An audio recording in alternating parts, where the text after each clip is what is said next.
विश्वविख्यात मदरसा दारुल उलूम अपने फतवों के लिए खासा चर्चाओं में रहता है। खुद को हिंदुस्तान का सबसे बड़ा मदरसे बताने वाला दारुल उलूम कब क्या फतवा जारी कर दे, इस बात को खुद मुस्लिम भी नहीं जानते। देवबंदी सोच पर काम करने वाला दारुल उलूम अपने अजीबोगरीब फतवों को लेकर अक्सर विख्यात रहता है।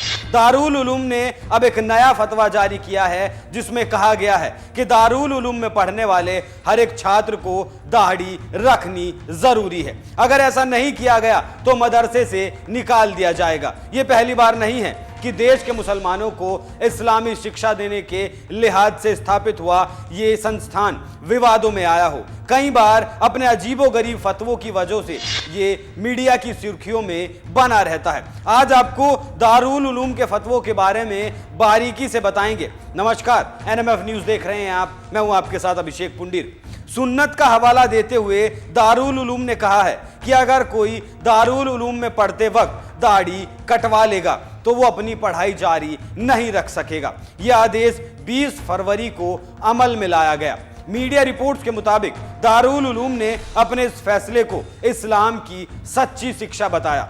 शिक्षा विभाग के प्रमुख मौलाना हुसैन अहमद हरिद्वारी की ओर से यह फरमान जारी किया गया। इसमें कहा गया कि दाढ़ी कटवाने वाले छात्रों का नाम दारुल उलूम से काट दिया जाएगा। दाढ़ी कटवाने वालों की एडमिशन फॉर्म कबूल भी नहीं की जाएगी। इस फरमान में किसी भी तरह की रियायत भी नहीं दी जाएगी। इस बात का साफ आदेश दे दिया गया है।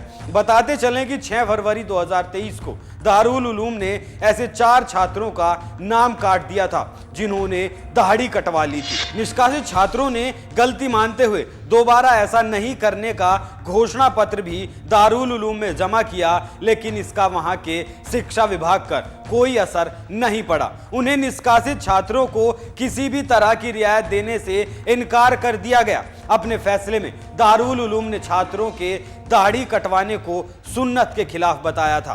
दारुल उलूम देवबंद के ताजा फरमान का उलेमाओं ने भी समर्थन किया। मदरसा जामिया शेखुल हिंद के मोहतमीम मौलाना मुफ्ती असद कासमी ने बताया, हर मुसलमान को सुन्नत और शरिया के हिसाब से जीवन गुजारना चाहिए। इस्लाम में दाढ़ी रखना सुन्नत है, इसे रखना चाहिए।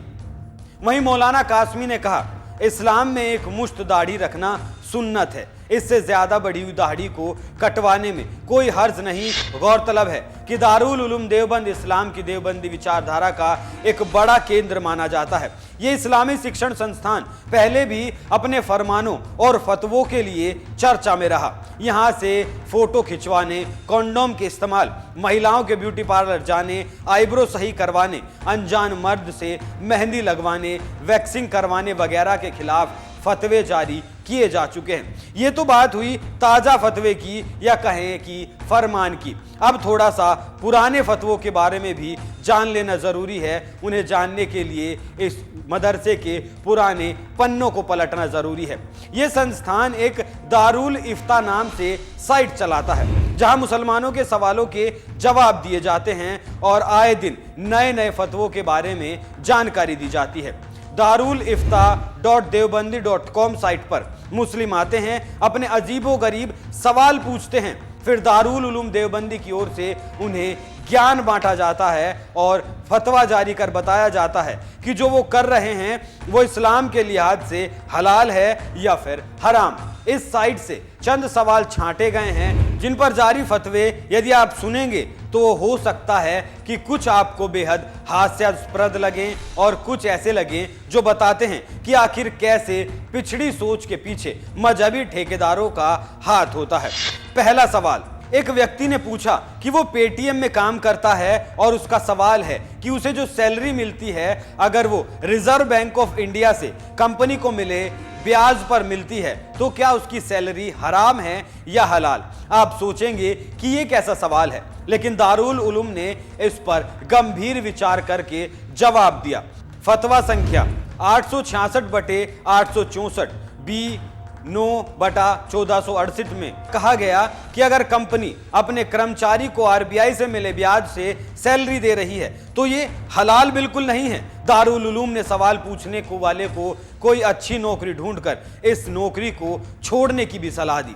दूसरा सवाल है कि क्या कोई व्यक्ति कैमरे वाला मोबाइल इस्तेमाल करते हुए उसमें तस्वीरें ले सकता है, इसमें वीडियो बना सकता है। देवबंद की ओर से फतवा नंबर 1157/B 1365/B के तहत इस सवाल के जवाब में कहा गया कि मोबाइल फोन का काम संपर्क करने के लिए है, इसलिए सिर्फ इतना ही इस्तेमाल उसका किया जा सकता है।